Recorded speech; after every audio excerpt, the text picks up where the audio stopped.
मुफ्ती साजिद मिफ्ताही के बयानात के लिए मुफ्ती साजिद ऑफिशियल को सब्सक्राइब करें।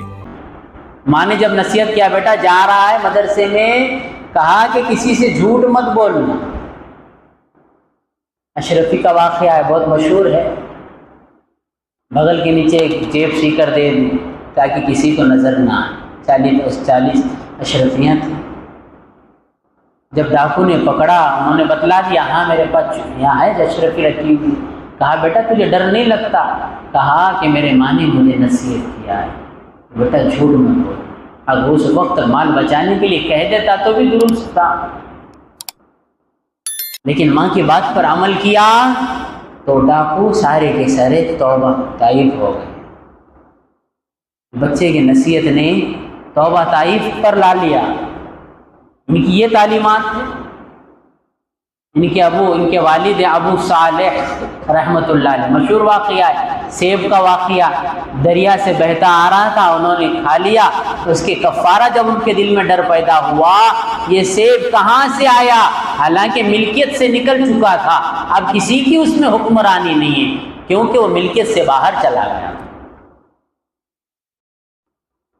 लेकिन डर था। उसी नदी के किनारे चलते चलते आए और जब बागीचे में दाखिल हुए, करीब में सेब का बागीचा था। उस बागीचे के मालिक से कहा, मैंने आम का एक सेब खा लिया।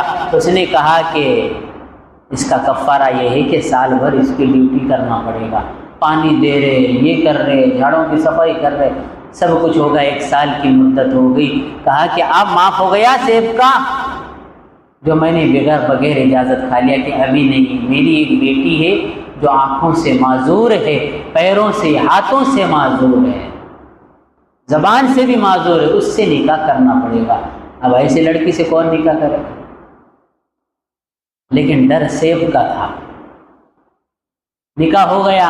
अब जब कमरे में दाखिल हुए तो बच्ची ने सलाम किया, सही सालिम नज़र आ रहे।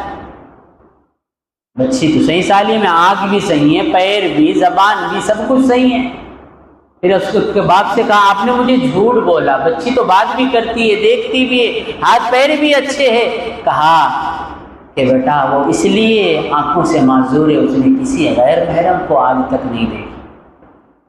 हाथ से कोई ऐसा शरई गलत काम नहीं हुआ जो गुनाह बन जाए, पैरों से कोई गलत काम नहीं हुआ। जब आप मेरे पास आए थे, एक सेब का डर आपके पास इतना था, मैं जब ही समझ गया मेरी इतनी नेक बेटी है तो इसके लिए ये जोड़ा भी बेहतर है। अब उनके वतन से कौन? अब्दुल कादिर जिलानी रहमतुल्लाह अलैह पैदा हुए। उनकी तालीमात पर अमल करें, उनसे नक्शे कदम, ये हम्बली मसलक के थे। इमाम साहब के बाद आए, इमाम साहब के 200-250 साल बाद आए इमाम साहब